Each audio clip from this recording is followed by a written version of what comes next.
श्री गुरुभ्यो नमः। हरिः ओम्।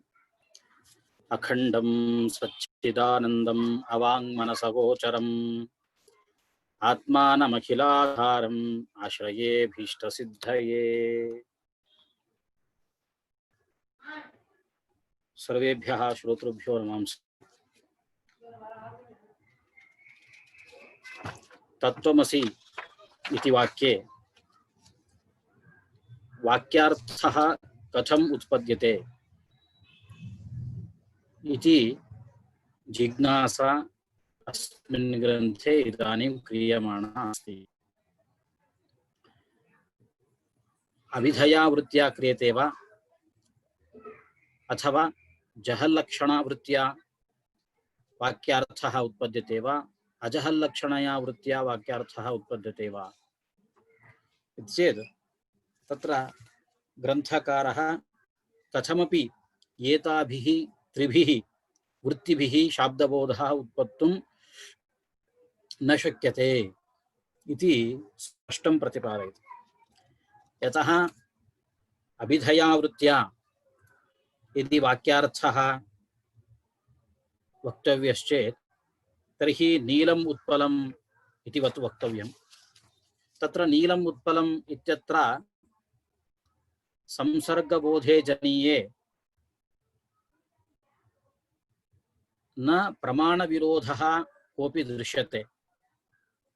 अतः तत्र नीलविशिष्टम् उत्पलम् इति वा उत्पलविशिष्टं नीलम् इति वा अथवा नीलाभिन्नम् उत्पलम् इति वा वाक्यार्थः वक्तुं शक्यते।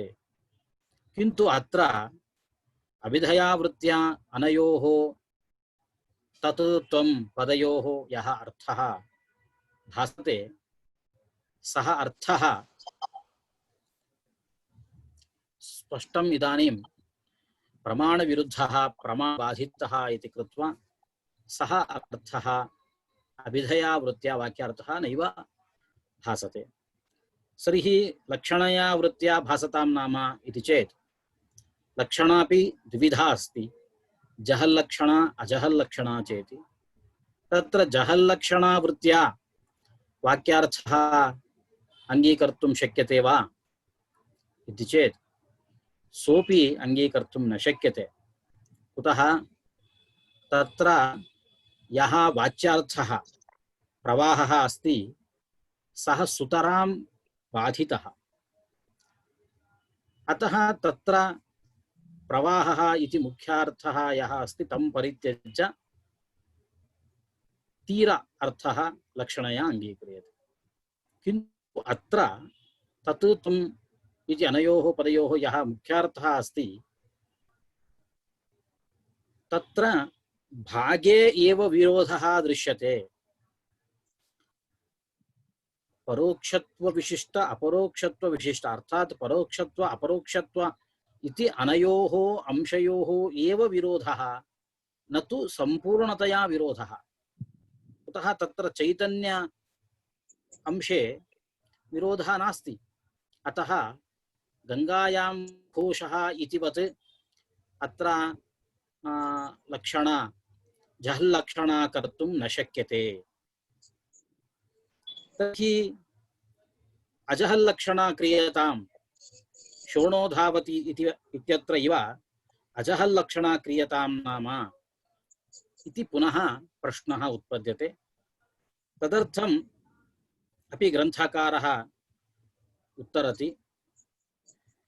तत्र यथा शोणः इत्यत्र रक्तगुणस्य बाधः अस्ति, अतः किं क्रियते, रक्तगुणम् अपरित्यज्य रक्तगुणविशिष्टे लक्षणा क्रियते। अत्र यः मुख्यार्थः अस्ति अर्थात् अत्र सर्वज्ञ परोक्षत्वविशिष्टः इति यः अंशः दृश्यते तत्र परोक्षत्वविशिष्टस्य चेतनं परोक्षत्वविशिष्टं चेतनं परित्यज्य किन्तु अजहल्लक्षणा वृत्त्या किं क्रियते, मुख्यार्थः सर्वथा न परित्यज्यते। तर्हि परोक्षत्वम् इति अंशं स्वीकृत्यैव यथा शोणोदावति इत्यत्र रक्तिमगुणं स्वीकृत्यैव रक्तगुणविशिष्टे लक्षणा क्रियते। एवं अत्र परोक्षत्व इति अंशं स्वीकृत्यैव तद्विशिष्टे चेतनात् अन्यत्र कुत्रापि लक्षणा तत्सम्बन्धि अन्यत्र कुत्रापि लक्षणा करणीया। तथा लक्षणाकरणेन लाभः न दृश्यते। कुतः? परोक्षत्व विशिष्टः इदानीम् अन्यः सञ्जातः, तर्हि विरोधस्तु तथैव तिष्ठति। अतः तथा वक्तुं न शक्यते इति कृत्वा ग्रन्थकारः अत्र या नूतना वृत्तिः वेदान्तदर्शने अङ्गीकृता भागत्यागलक्षणा इति वृत्तिः, तया एव वृत्त्या वाक्यार्थः वक्तव्यः, न तु अपशिष्टाभिः अभिधया वा जहल्लक्षणया वा अजहल्लक्षणया वा वक्तुं न शक्यते। अभी इस ग्रंथ में तत्त्वमसि वाक्यार्थ का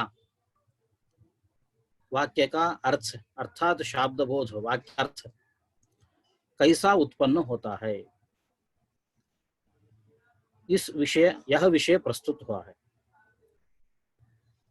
तो वाक्यार्थ कैसा उत्पन्न होता है? वाक्यार्थ उत्पन्न होने में वृत्ति चाहिए।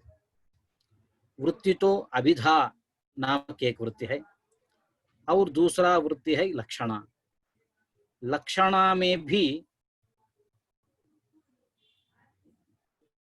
दो प्रकार है, एक जहल लक्षणा और अजहल लक्षणा। लेकिन तत्त्वमसि इस वाक्य का अथवा इस वाक्य से वाक्यार्थ तो ये तीनों वृत्ति से भी नहीं होता है, लेकिन भागत्याग लक्षणा जो नया वृत्ति है उससे वाक्यार्थ उत्पन्न होता है। ये सिद्धांत है, वेदांत दर्शन का सिद्धांत है। क्यों अभिधा वृत्ति से वाक्यार्थ क्यों नहीं उत्पन्न होता है? इसलिए ग्रंथकार ने उत्तर दिए है। अभिधा वृत्ति से वाक्यार्थ उत्पन्न होने में प्रमाण विरोध है। नीलाभिन्नम उत्पलम, नीलम उत्पलम इस वाक्य में विरोध नहीं है, इसलिए नील विशिष्टम उत्पलम अथवा उत्पल विशिष्टम नीलम अथवा नीलाभिन्नम उत्पलम ऐसा वाक्यार्थ उत्पन्न होता है। लेकिन तत्त्वम इन दोनों पदों से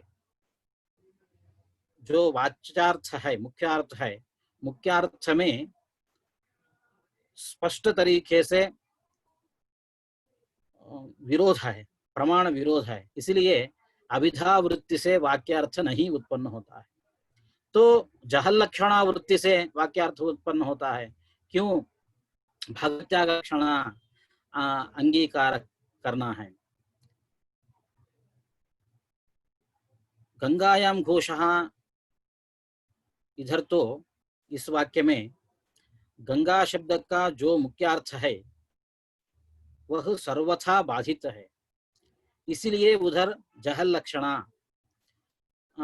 अंगीकार करते हैं। लेकिन तत्त्वमसि इस वाक्य में सर्वथा विरोध नहीं है, ये एक भाग में भी विरोध है, सर्वथा तो विरोध नहीं है। इसलिए जहल लक्षणा नहीं कर सकते हैं, तो अजहल लक्षणा करेंगे। अजहल लक्षणा भी नहीं कर सकते हैं क्योंकि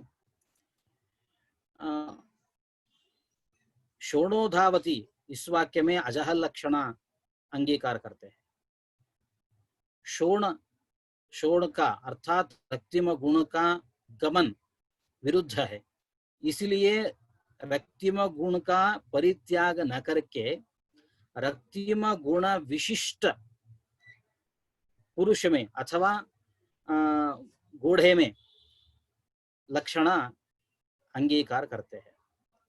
वैसे इधर भी तत्पद का जो परोक्षत्व विशिष्ट अर्थ है, परोक्षत्व विशिष्ट चेतन, चेतन का परित्याग करके परोक्षत्व विशिष्ट ये जो अंश है इसका परित्याग न करके परोक्षत्व विशिष्ट और चेतन के भिन्न और पदार्थ का स्वीकार करना है। ऐसा स्वीकार करने में भी कोई लाभ नहीं है, क्योंकि परोक्षत्व विशिष्ट और एक दूसरा पदार्थ है। अपरोक्षत्व त्वम पद का अर्थ है अपरोक्षत्व विशिष्ट चेतन।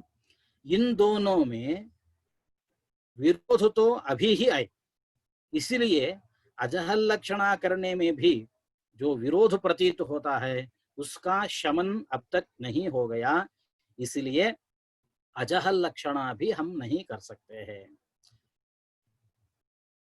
अतः इधर भी जो ये नया लक्षणा है भागत्याग लक्षणा का स्वीकार करना आवश्यकता है।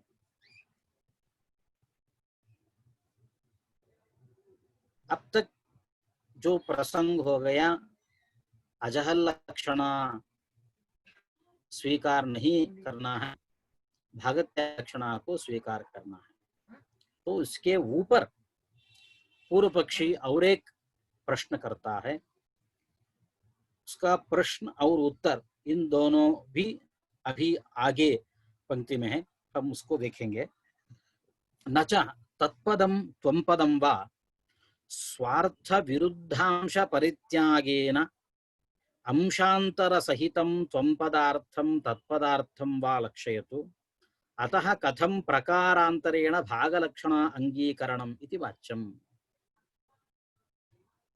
भागलक्षण अथवा भागत्यागलक्षण इति या नूतना वृत्तिः अंगीक्रियते तस्याः अंगीकारे आवश्यकता नास्ति। कुतः इति चेत् एवं विरोधः परिहर्तुं शक्यते इति ग्रन्थकारस्य आशयः अस्ति। तत्पदे तत्पदार्थे एवं त्वं पदार्थे तत्पदस्य यः मुख्यार्थः अस्ति एवं त्वं पदस्य यः मुख्यार्थः अस्ति अनयोः विरोधः दृश्यते। अतः किं विरोध परिहारार्थं किं करणीयम् इति चेत् तत्पदस्य यः अविरुद्धः अंशः अस्ति अर्थात् परोक्षत्व अंश एव विरोधः, तर्हि कः अंशः स्वीक्रियते? केवलं चेतन अंशः स्वीक्रियते।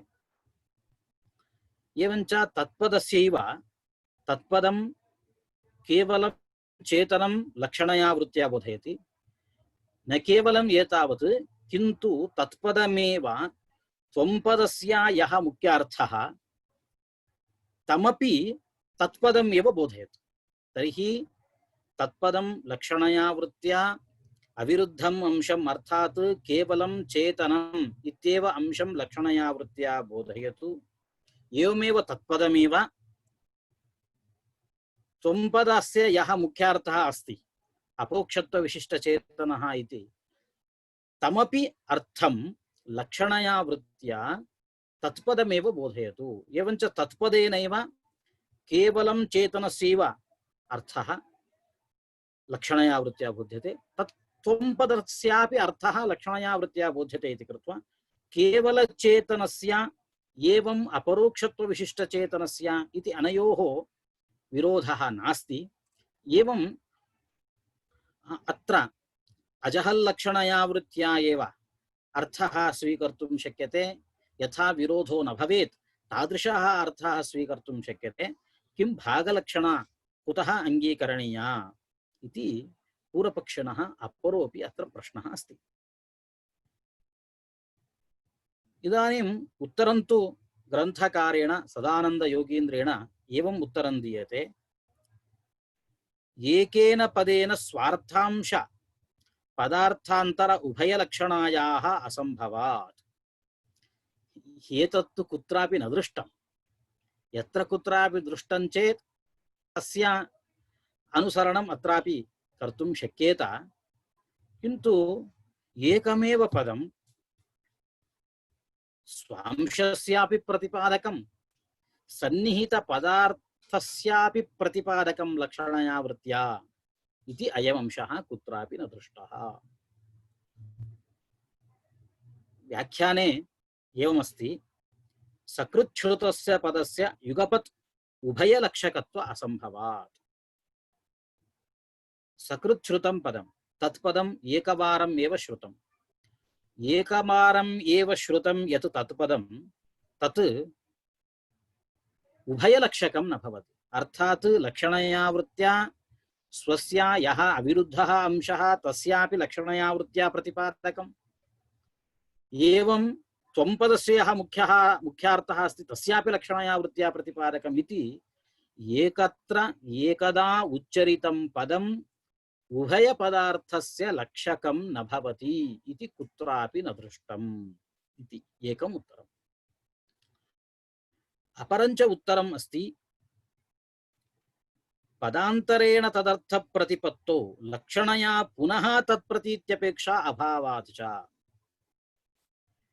तत्पदेन पूर्वपक्षी कथयति तत्पदम् अविरुद्धं स्वार्थमपि लक्षणया वृत्त्या प्रतिपादयेत्,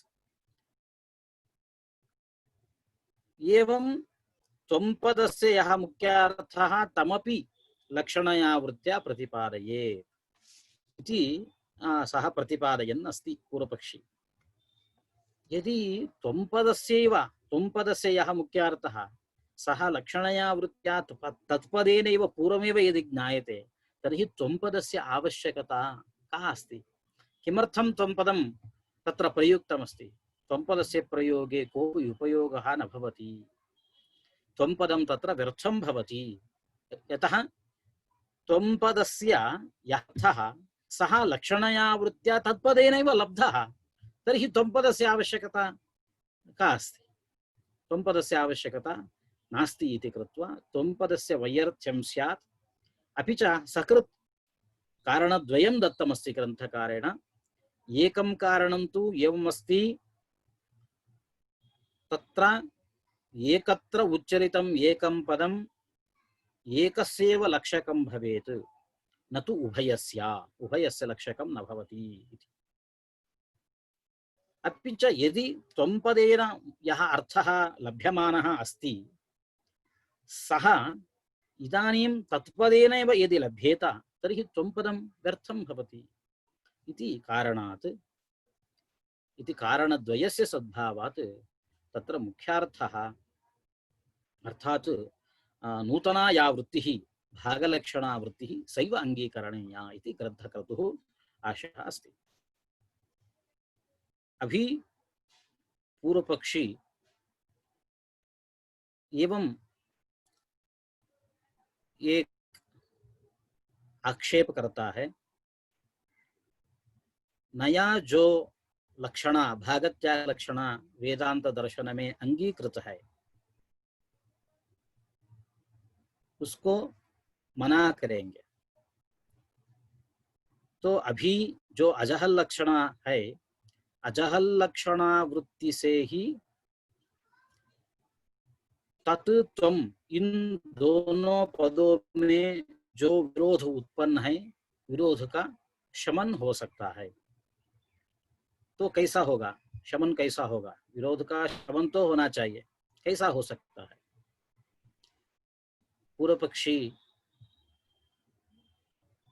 एक नया मार्ग से विरोध का शमन करने का प्रयास करता है।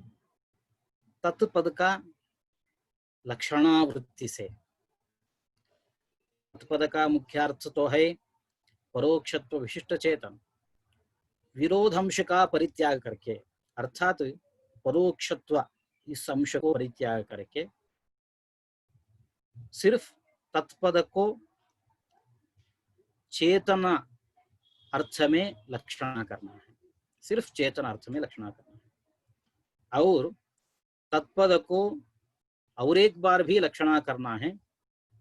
त्वंपद का जो मुख्य अर्थ है अपरोक्षत्व विशिष्ट चेतन, इस अर्थ में भी लक्षणा करना है। तो तत्पद को अर्थ क्या हो गया? लक्षणावृत्ति से चेतन, सिर्फ चेतन और अपरोक्षत्व विशिष्ट चेतन, ये दो अर्थ तत्पद का हो गया।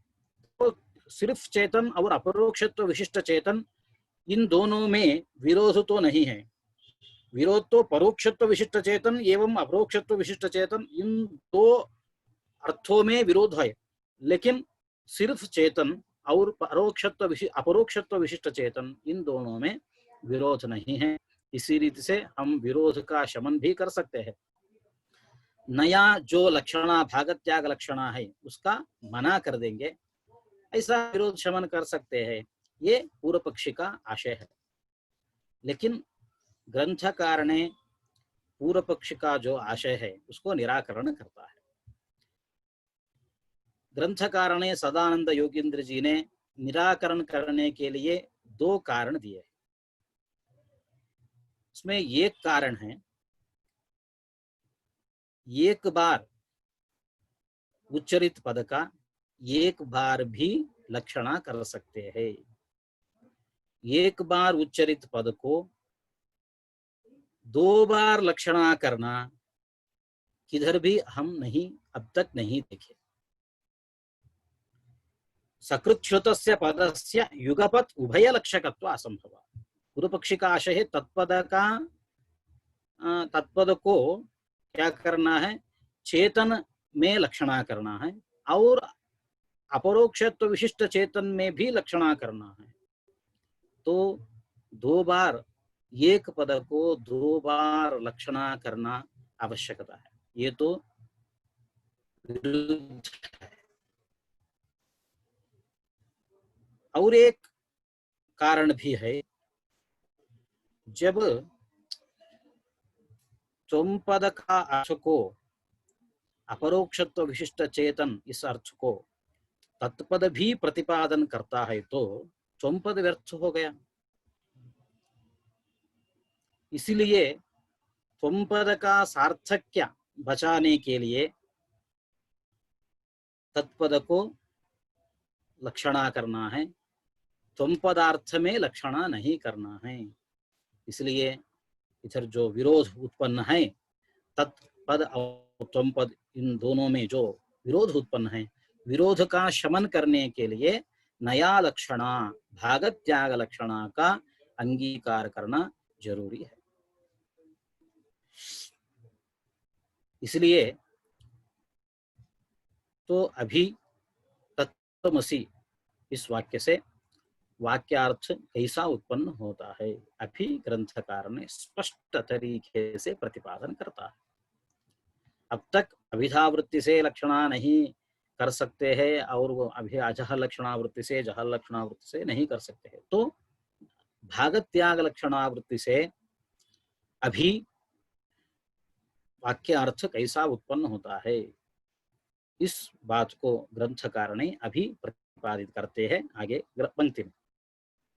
तस्मात् यथा सोयं देवदत्तः इति वाक्यं तदर्थो वा तत्काल एतत्काल विशिष्ट देवदत्त लक्षणस्य वाक्यार्थस्य अंशे विरोधात् विरुद्ध तत्काल एतत्काल विशिष्टत्वांशं परित्यज्य अविरुद्ध देवदत्तांश मात्रं लक्षयति।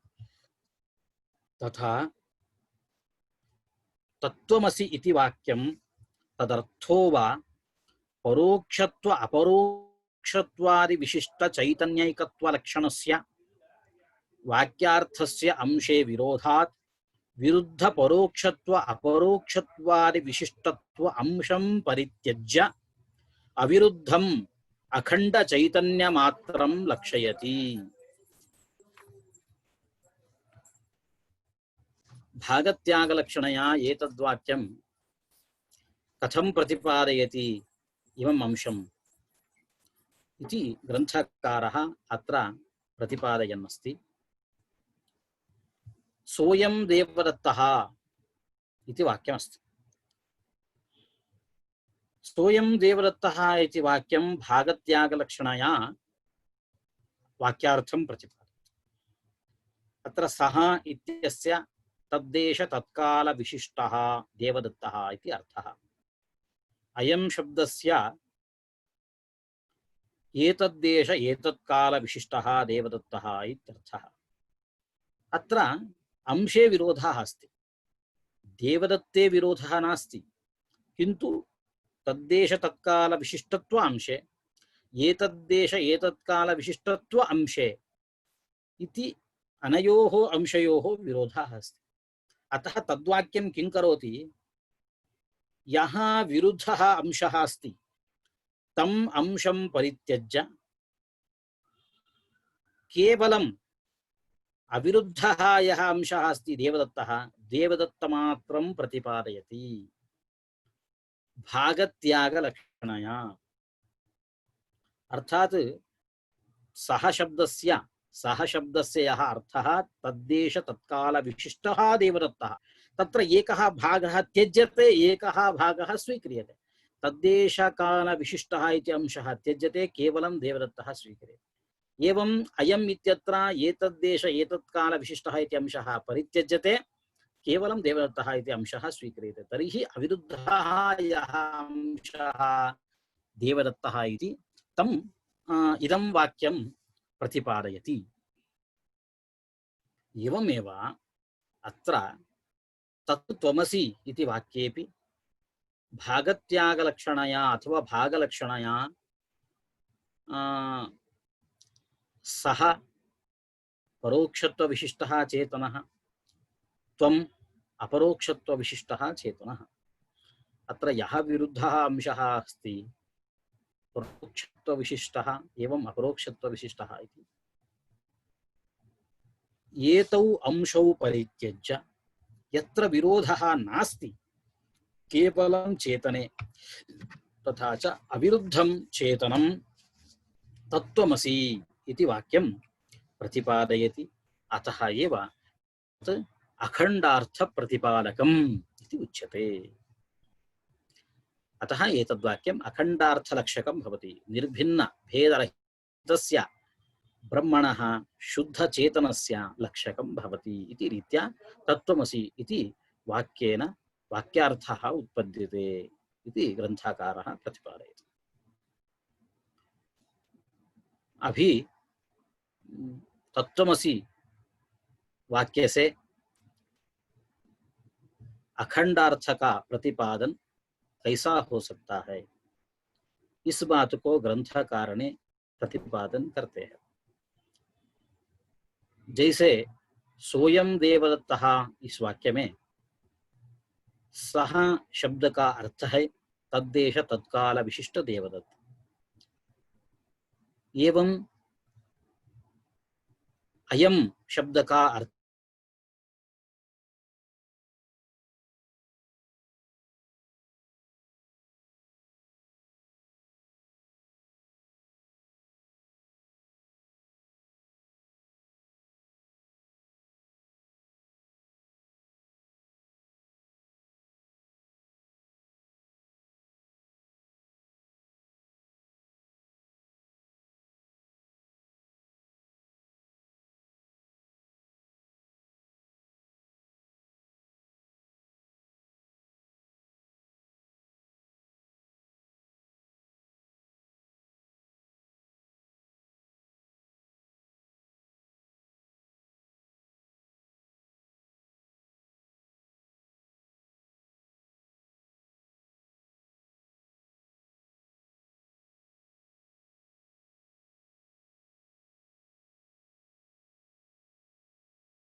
वैसे ही तत्त्वमसि इस वाक्य में भी जो विरुद्ध अंश है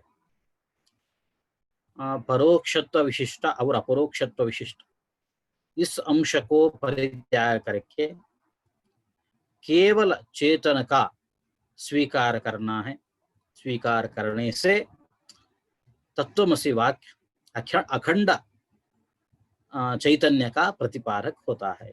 इसी रीति से तत्त्वमसि वाक्य भागत्याग लक्षणा वृत्ति से अखंड ब्रह्म है। तो अब तक तत्त्वमसि वाक्य से अखंड ब्रह्म का प्रतिपादन कैसा होता है, इस बात को प्रतिपादन करके बाद में महावाक्यों में, महावाक्य तो 4 वाक्य है, एक एक वेद से एक एक वाक्य तो ग्रहण करने से, स्वीकार करने से 4 वाक्य प्रसिद्ध है। 4 वाक्य में प्रधान वाक्य है तत्त्वमसि वाक्य, बाद में प्रधान वाक्य है अहम ब्रह्मास्मि। अभी ग्रंथकार ने अहम ब्रह्मास्मि इस वाक्य का अर्थ क्या है, इसको आगे ग्रंथकार ने प्रतिपादन करते हैं। अधुना अहम ब्रह्मास्मि इति अनुभववाक्यार्थः वर्ण्यते। एवं आचार्येण अध्यारोप अपवाद पुरस्सरं तत्त्वं पदार्थौ शोधयित्वा वाक्येन अखंडार्थे अवबोधिते अधिकारिणः अहं नित्य शुद्ध बुद्ध मुक्त सत्य स्वभाव परमानंद अनंताद्वयं ब्रह्म अस्मि इति अखंडाकाराकारिता चित्तवृत्तिः उदेति।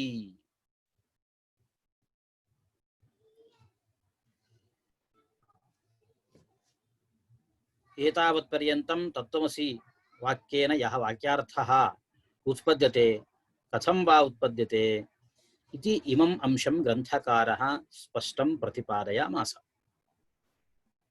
अनन्तरम् अहं ब्रह्मास्मि इति वाक्येन योऽर्थः उत्पद्यते तम् अंशं प्रतिपादयामि इति इदानीं प्रतिजानीते ग्रन्थकारः।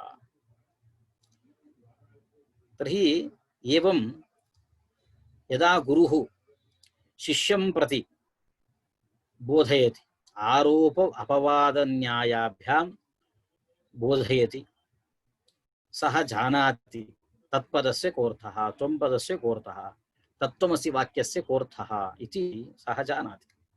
किं जानाति? तत्त्वमसि इति वाक्यम् अखण्डार्थं प्रतिपादयति इति स्पष्टं जानाति। तदनन्तरम् अधिकारिणः यः शिष्यः अस्ति, शिष्यस्य इदं ज्ञानम् उत्पद्यते। किमिति? अहं ब्रह्मास्मि इति ज्ञानम् उत्पद्यते। ब्रह्मशब्दस्य अर्थः अहं कीदृशं ब्रह्मास्मि। ब्रह्मशब्दस्य अयमर्थः वर्ण्यते वेदान्तशास्त्रे। नित्य शुद्ध बुद्ध मुक्त सत्य स्वभाव परमानंद अनंत अद्वयं ब्रह्म अहमस्मि। केवलं ब्रह्म न, एतादृशं ब्रह्म अहमस्मि। ब्रह्मशब्दस्य अथवा ब्रह्मशब्दार्थे अयं सर्वोऽपि अंशः अन्तर्गतः। नित्यः ब्रह्म नित्यः अस्ति, ब्रह्म नित्यमस्ति। नित्यमस्ति इत्यस्य अर्थः का? नित्यं ब्रह्म इत्यस्य अर्थः ब्रह्म अनित्यं न इति अर्थः। यथा घटपटादयः पदार्थाः अनित्याः, एवं ब्रह्म अनित्यं न इति प्रतिपादयितुं नित्यशब्दः प्रयुज्यते। एवं शुद्धः, शुद्धं ब्रह्म, शुद्धपदम् अस्ति। शुद्धम् इत्यस्य अर्थः दोषमुक्तः, दोषरहितः। अविद्या संसर्गेण अथवा अविद्या संबंधेन सामान्यतः दोषाः उत्पद्यन्ते। तादृशाः दोषाः ब्रह्मणि न सन्ति इति प्रतिपादनार्थं शुद्धपदं प्रयुज्यते। एवं बुद्धम् अर्थात् ज्ञानस्वरूपं ब्रह्म इति प्रतिपादनेन किं ज्ञायते? ब्रह्म जडं न इति ज्ञायते। एवञ्च जडव्यावृत्त्यर्थं तत्र बुद्धशब्दस्य प्रयोगः। एवं मुक्तः अर्थात् शरीर अंतःकरणादि समस्तैः उपाधिभिः सह रहितः अस्ति इति अंशः मुक्तशब्देन बोध्यते। एवं सत्यं, सत्यम् इत्यस्य अर्थः सदातनम्, अर्थात् सः नाशरहितः, ब्रह्म नाशरहितम् अस्ति इति सत्यशब्देन बोध्यते। परमानंद, परमानंद शब्दस्य अर्थः आनंदः इदानीं प्रपंचेपि विषय पदार्थानां भोगेन पानेन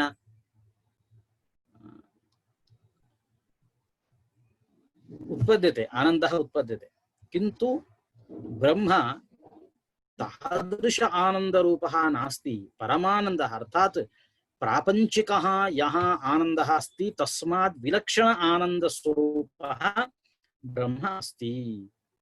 एवं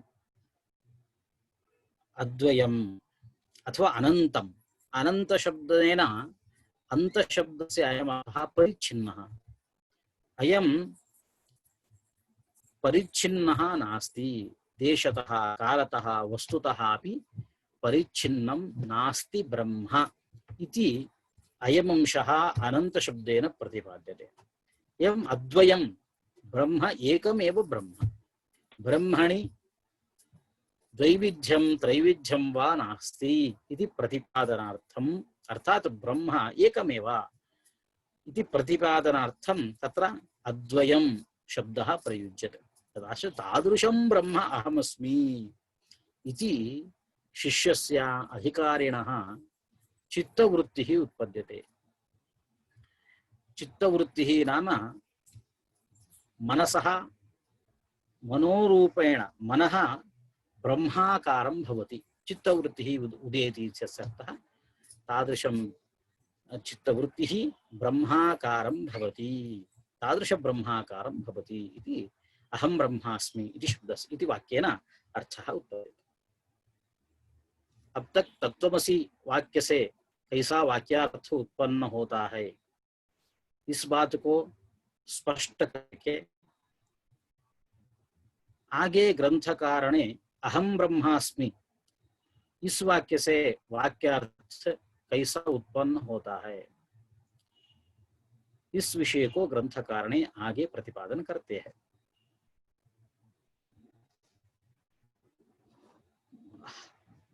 महावाक्यों में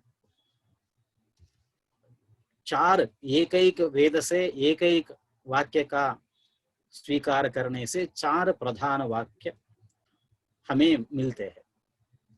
उन चार वाक्यों में भी प्रधान है तत्त्वमसि वाक्य, बाद में अहम ब्रह्मास्मि। तो अभी तत्त्वमसि वाक्य से वाक्यार्थ का प्रकार निरूपित हो गया, इसीलिए अभी अहम ब्रह्मास्मि वाक्य से कैसा अर्थ उत्पन्न होता है, इसको ग्रंथकार ने प्रतिपादन कर रहा है। तो गुरु जो आचार्य है, शिष्य तो आचार्य के पास जाना है। शिष्य में योग्यता को देख के गुरु या आचार्य ने ब्रह्म के बारे में उपदेश करते हैं। वो उपदेश करने में भी एक प्रकार है आरोप अपवाद न्यायेन। इन दोनों शब्दों को भी जो अर्थ है वो हम इसको ये अर्थ हमें पता चला है अब तक। इसलिए आरोप अपवाद न्यायेन ब्रह्म के बारे में आचार्य ने शिष्य को उपदेश करते हैं। तो अभी शिष्य का ये समझ गया तत्त्वमसि वाक्य का क्या अर्थ है। अखंड, ये तो अखंड ब्रह्म का प्रतिपादक है। बाद में अहम ब्रह्मास्मि ये बच गया। तो अभी अधिकारी को यह ज्ञान उत्पन्न होता है, मैं ब्रह्म हूँ, अहम ब्रह्मास्मि, मैं ब्रह्म हूँ। तो ब्रह्म का स्वरूप क्या है, इसलिए ग्रंथ में प्रतिपादित है नित्य शुद्ध बुद्ध मुक्त सत्य स्वभाव परमानंद अनंताद्वयम् ब्रह्मा अहमस्मि, ऐसा ज्ञान उत्पन्न होता है। तो ब्रह्म नित्य है। नित्य शब्द का प्रयोग का औचित्य है, ब्रह्म अनित्य नहीं है। ब्रह्म अनित्य नहीं है, इस बात को स्पष्ट करने के लिए नित्य शब्द का प्रयोग है। और शुद्ध शुद्ध शब्द का प्रयोग करने में यह लाभ है, ब्रह्म शुद्ध है, इसका अर्थ है दोष मुक्त है। अविद्या संबंध से जो दोष उत्पन्न होता है वह दोष ब्रह्म में नहीं है, इसलिए दोष रहित अर्थ का शुद्ध शब्द प्रतिपादन करता है। और बुद्ध शब्द है, बुद्ध शब्द का अर्थ है ज्ञान स्वरूपी। वह ब्रह्म ज्ञान स्वरूपी होने से वह जड़ नहीं है, जड़ व्यावृत्ति हमें पता चलता है। और मुक्त है, इसका अर्थ है उपाधि रहित है। जैसे शरीर एक उपाधि है, अंतःकरण भी एक उपाधि है, इंद्रिय भी एक उपाधि हो सकता है, लेकिन ब्रह्म में ऐसा कोई उपाधि नहीं है। इस बात को मुक्त शब्द प्रतिपादन करता है। और सत्य है, सत्य शब्द का अर्थ है सदातन है, चिरंतन है। इसे हमें पता चलता है ब्रह्म का नाश नहीं है, वो अविनाशी है। और सत्य शब्द है, सत्य शब्द से विनाशी नहीं है। और परमानंद शब्द है, परमानंद शब्द का यह अर्थ है प्रपंच में जो विषय पदार्थ का भोग से आनंद उत्पन्न होता है वही आनंद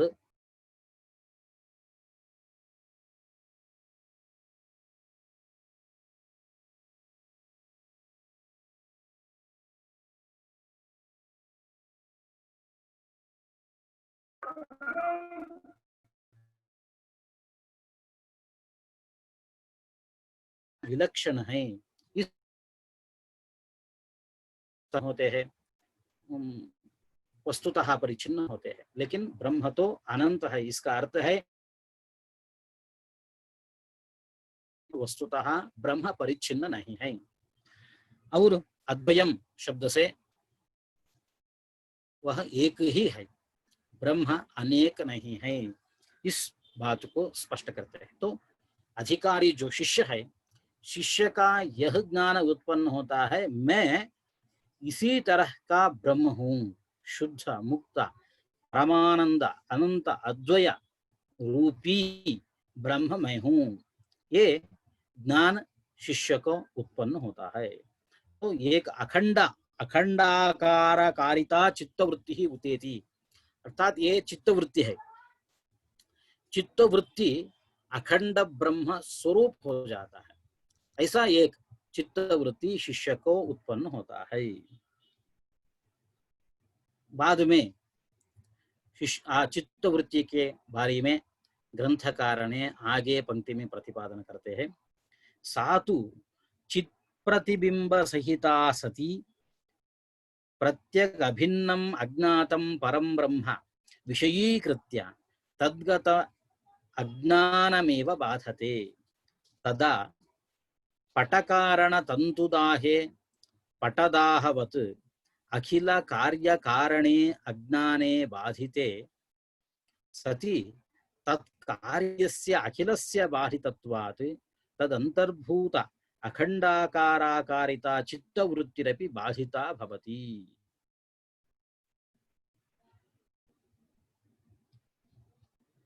यदा चित्तवृत्तिः उत्पद्यते, चित्तवृत्तिः किं करोति? एतावत्पर्यन्तं यत् ब्रह्म अज्ञातम् आसीत् तत् ब्रह्म इदानीं चित्तवृत्तिः विषयीकरोति।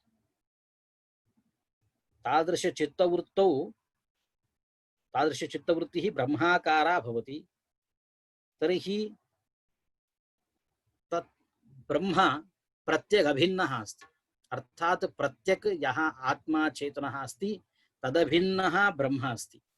तर्हि चित्तवृत्तिः प्रत्यग अभिन्नं ब्रह्म यदा विषयीकरोति तदा अज्ञानं नश्यते, अज्ञानं नश्यति। यदा अज्ञानं नश्यति तदा सर्वोऽपि प्रपञ्चः नश्यति। कुतः?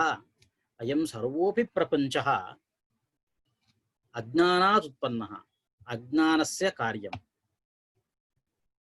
कारणनाशे कार्यनाशः इति नियमः अस्ति।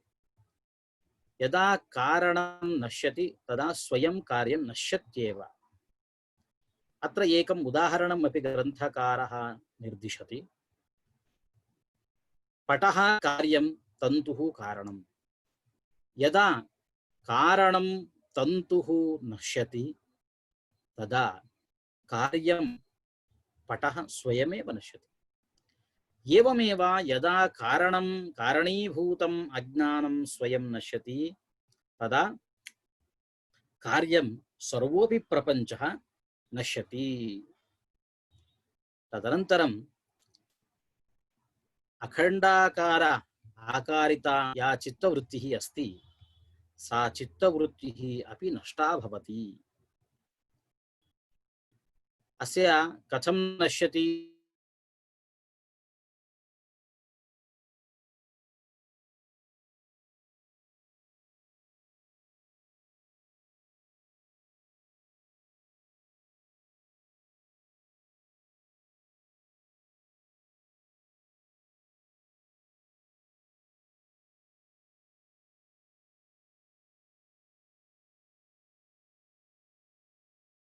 प्रतिपादयति, तभी प्रतिपादयति।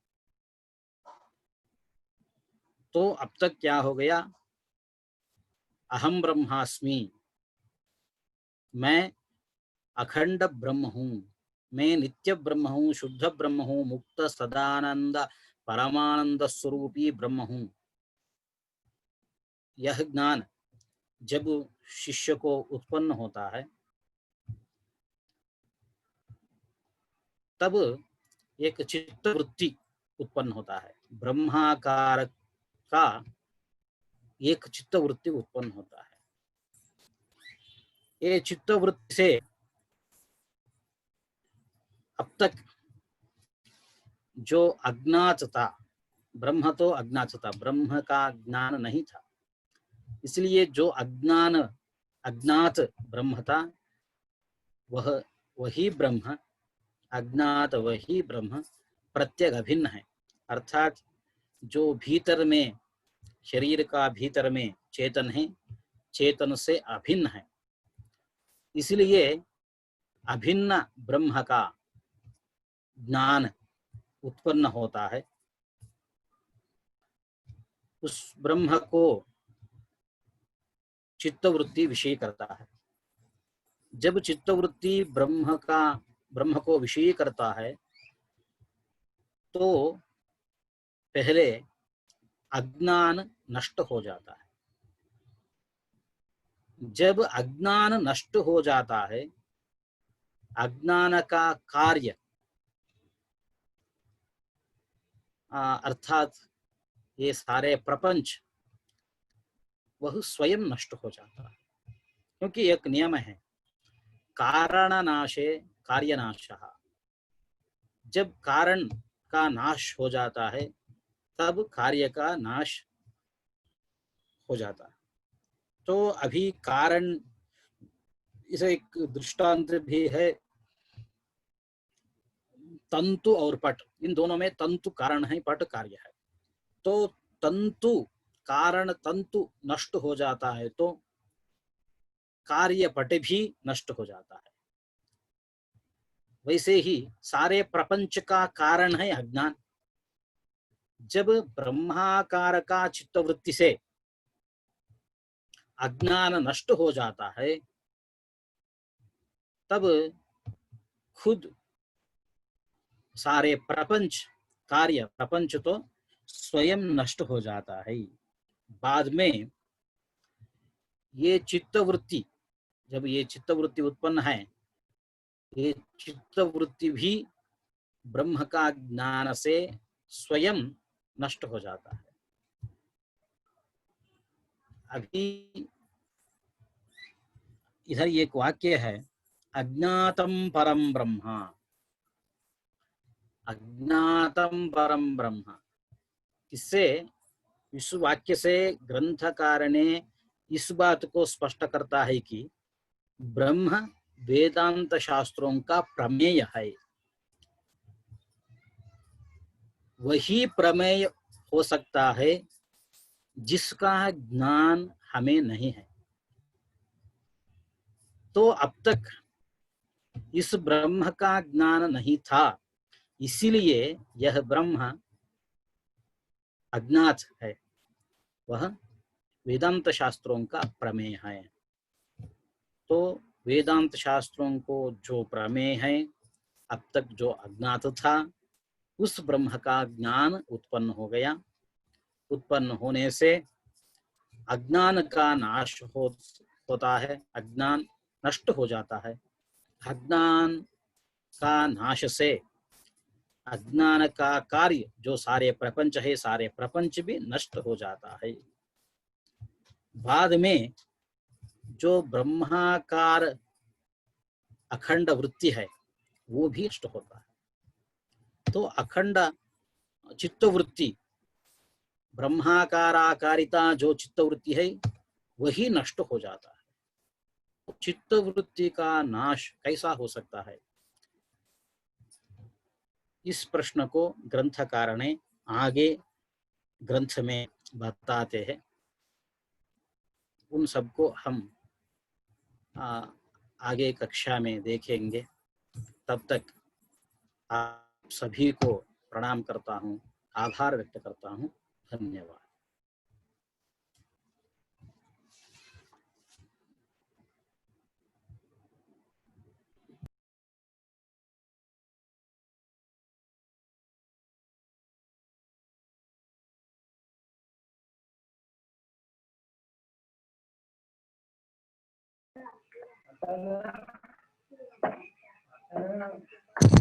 प्रणमामि गुरुवर्य।